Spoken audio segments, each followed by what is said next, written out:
Finally अब रोशी ने ये फैसला कर लिया है कि वो अब वफा को नहीं छोड़ेगी और वफा ने जो जो इसके साथ किया है चुन चुन कर बदला लेगी, क्योंकि रोशी ऐसे मजलूमों की तरह बैठ गई है अपने माँ बाप के घर में। ऐसा तो कुछ भी नहीं हो सकता। जबकि दूसरी तरफ वफा को तो ये पता ही नहीं है कि उसने रोशीन को ये अपनी निकाह की खबर देकर कितना ही घाटे का सौदा कर लिया है। वफा ने तो ये सोचा था कि रोशीन बहुत ही ज़्यादा दुखी हो जाएगी जब उसको ये बात पता चलेगी कि बासित ने उसके साथ निकाह कर लिया है, लेकिन वफा को ये बात पता ही नहीं थी कि रोशीन ने अब इसको नाच नचवाना है बहुत बुरी तरह से। और दूसरी तरफ बासित को भी अब अक्ल आ जानी है कि उसकी बीवी सिर्फ और सिर्फ रोशीन है, उसकी जगह कोई भी नहीं ले सकता। रोशीन के आने से बासित की ज़िंदगी में इतना ज़्यादा फ़र्क पड़ जाना है। दरअसल राबिया जबकि अपनी मिनाल और मिशाल को वो रोशीन के घर छोड़ आई थी, अब उसने सोच लिया है कि वो बच्चियों को वापस ले आएगी। लेकिन जब वो बच्चियों को वापस लेने जाती है तो रोशीन कहती है कि मैं भी आपके साथ घर वापस आ जाऊँगी। रोशीन जब घर वापस आती है तो सब लोग हक्के बक्के रह जाते हैं उसको देख कर। जब वहाँ पर जुलेखा और वफा देखते हैं कि रोशीन वापस आ गई है तो जुलेखा अब जानबूझकर नाटक करती है बासित के सामने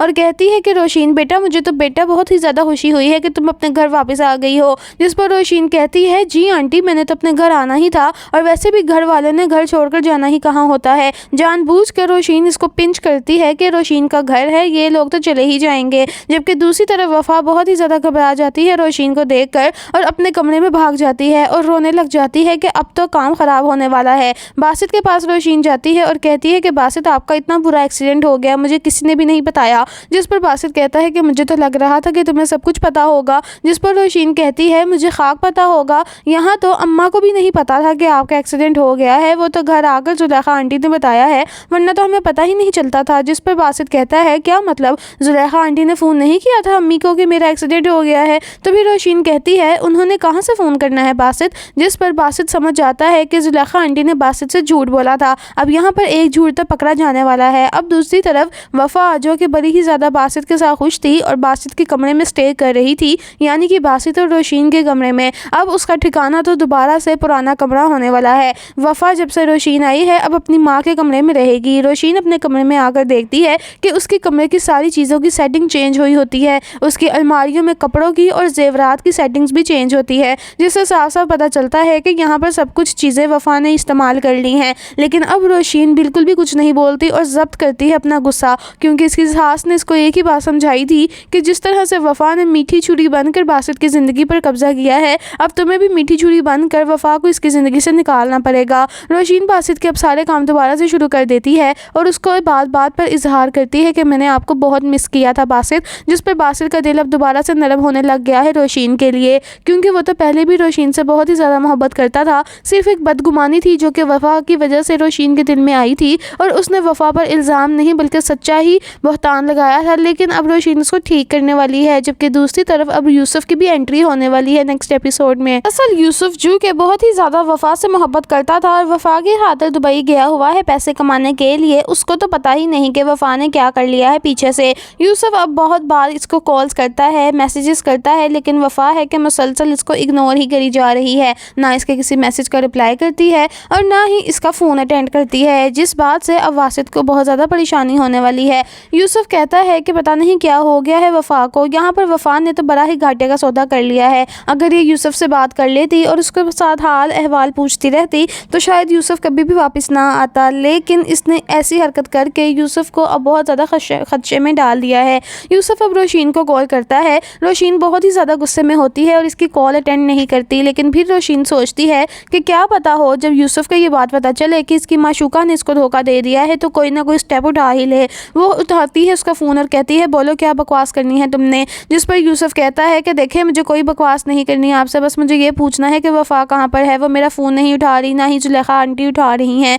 जिस पर वो कहती है तुम किस हैसियत से वफा से बात करने लगे हो, तुम्हारे लिए तो वो नामहरम है ना अब, और वैसे भी अब वो किसी और की बीवी बन चुकी है। जिस पर यूसुफ हक्का बक्का रह जाता है और ये कहता है कि आप ये क्या बकवास कर रही हो। जिस पर रोशीन कहती है बकवास मैं नहीं कर रही, बकवास तो तुम करके गए थे उस दिन अगर تم نے میرا ساتھ دیا ہوتا تو آج شاید وفا تمہاری بیوی ہوتی، باسط کی نہیں۔ جب وہ باسط کا نام سنتا ہے تو ہکا بکا رہ جاتا ہے اور کہتا ہے کہ یہ کیا بات کر دی آپ نے۔ تو پھر اس کو سارا کچھ روشین بتاتی ہے کہ تمہیں پتہ ہی نہیں، تمہاری غیر موجودگی میں جان بوجھ کر وفا نے تمہیں دبئی بھیجا تھا تاکہ وہ یہاں پر کام کر سکے۔ اس نے میرے شوہر کے ساتھ کر لیا ہے نکاح اور اب وہ دونوں کی شادی بھی ہو چکی ہے، اور اس نے مجھے بھی میرے گھر سے نکال دیا تھا، لیکن اب میں اپنے گھر واپس آ چکی ہوں۔ جس پر یوسف کہتا ہے ایسا نہیں ہو سکتا، میں ایسا ہونے ہی نہیں دے سکتا، وفا صرف میری ہے، میں وفا کو کسی کا بھی نہیں ہونے دوں گا۔ روشین کہتی ہے کہ تمہیں اتنا ہی وفا سے پیار ہے تو آؤ اور اپنی بیوی کو لے جاؤ۔ جس پر وہ کہتا ہے کہ میں آؤں گا اور ضرور آؤں گا، میں کل ہی آؤں گا واپس پاکستان۔ جس پر روشین کہتی ہے کہ مجھ سے کوئی بھی اچھائی کی امید مت رکھنا کہ میں تمہاری کوئی بھی مدد کروں گی،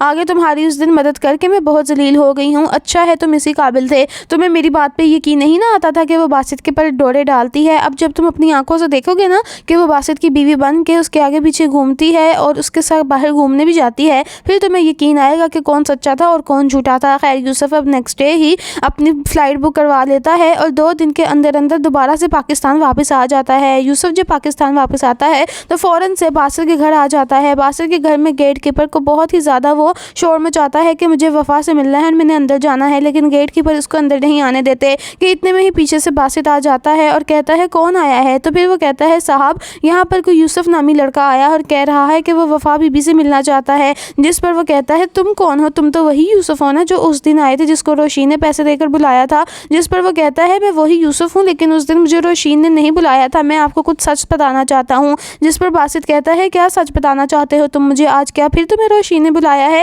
میں سوچ بھی نہیں سکتا تھا روشین اب دوبارہ ایسی حرکت کرے گی۔ جس پر یوسف ہاتھ جوڑ کر کھڑا ہو جاتا ہے اور کہتا ہے کہ آپ مجھے معاف کر دیں، مجھے میرے کیے کی سزا مل گئی ہے، بس مجھے یہ بتا دیں کہ آپ نے وفا کے ساتھ نکاح کر لیا ہے؟ جس پر باسط کہتا ہے کہ ہاں میں نے کر لیا ہے۔ جس پر یوسف اتنا زیادہ غصے میں آ جاتا ہے اور اپنے فون سے نکال لیتا ہے ساری کی ساری پرائیویٹ ویڈیوز اینڈ پکچرز اور ساری کی ساری چیٹنگ جو اس نے وفا کے ساتھ کی ہوتی ہے اور سب کچھ باسط کو دکھا دیتا ہے اور کہتا ہے کہ اگر آپ کو یقین نہیں آتا تو یہ تو سب چیزیں اصلی ہیں نا، کوئی بھی اے آئی جنریٹڈ نہیں ہے، اور اگر آپ کو اور بھی یقین نہیں آتا تو آپ ہمارے پرانے محلے میں جائیں اور پوچھیں سب سے، سب کو پتا ہے کہ میرا اور وفا کا چکر چل رہا تھا، میں وفا کی خاطر اتنا کچھ کر گیا، اور اس دن بھی میں نے وفا کی ہی خاطر جھوٹ بولا تھا آپ سے کہ روشین بیگم نے مجھے 2 لاکھ روپے دیے ہیں جبکہ انہوں نے مجھے کوئی بھی پیسے نہیں دیے تھے۔ خیر باسط تو ہکا بکا رہ جاتا ہے یہ ساری باتیں سن کر اور فوراً سے اندر جاتا ہے اور وفا کو اور اس کی ماں زلیخا کو بلاتا ہے اور کہتا ہے کہ یہ سب کچھ کیا بکواس ہے۔ جس پر وفا اور زلیخا کی تو جان ہی نکل جاتی ہے یوسف کو دیکھ کر، اور رابعہ بھی آ جاتی ہے، وہاں پر روشین بھی آ جاتی ہے۔ جس پر روشین اب اپنے نمبر ٹانگ دی ہے۔ روشین کہتی ہے دیکھے باسط یہ وہی لڑکا ہے نا جو اس دن آیا تھا اور مجھ پر جھوٹا الزام لگا کر چلا گیا تھا، آج تو آپ کو یقین آ ہی گیا ہوگا کہ میں اس دن جھوٹ نہیں بول رہی تھی، وہ لڑکا جھوٹ بول کر گیا تھا۔ جس پر وفا بہت ہی زیادہ چلاک اور شاطر بننے کی کوشش کرتی ہے اور کہتی ہے کہ باسط میں نہیں جانتی اس کو، یہ کون ہے؟ جس پر یوسف اس کے منہ پر تھپڑ مار کے کہتا ہے کیا بکواس کر رہی ہو، تم مجھے نہیں جانتی؟ باسط صاحب یہ میری ہونے والی بیوی تھی اور اس نے آپ کے ساتھ شادی کیسے کر لی؟ میں اس کی خاطر دبئی گیا تھا، اس نے مجھے کہا تھا کہ میں پیسے کما کے لاؤں تاکہ ہم دونوں ایک لگژری لائف گزاریں، مجھے کیا پتا تھا یہ لگژریس کے چکروں میں مجھے ہی دھوکہ دے دے گی۔ جس پر باسط کھڑا کھڑا اس کو طلاق دے دیتا ہے اور کہتا ہے کہ دفع ہو جاؤ، تم جیسی عورتوں پر احسان کرنا میری زندگی کی سب سے بڑی اور پہلی اور آخری غلطی تھی، میں نے اپنی بیوی اور بچیوں کو بالکل بھی قبول نہیں کیا صرف اور صرف تمہاری خاطر، اور تم نے کیا کیا؟ اب باسط کو عقل آ جاتی ہے کہ اس کی تیسری بیٹی بھی اسی کی ہی ہے۔ وہ منال اور مشال کے ساتھ ساتھ اب اپنی چھوٹی نمل کو بھی گودی میں اٹھا لیتا ہے اور اس کو بھی پیار کرتا ہے اور اپنی بیوی سے بھی معافی مانگتا ہے، یہ لہٰذا باسط اپنی تیسری بیٹی کو بھی ایکسیپٹ کر لیتا ہے اور پھر یہ لوگ اپنی ہیپی لائف گزارتے ہیں۔ امید کرتی ہوں آپ کو میری آج کی ویڈیو پسند آئی ہے، اگر آئی ہے تو جانے سے پہلے چینل کو سبسکرائب کر لیجیے گا، ورنہ تو آپ گم ہو جائیں گے، پھر کہاں کہاں ڈھونڈتے پھریں گے میرے چینل کو۔ اللہ حافظ۔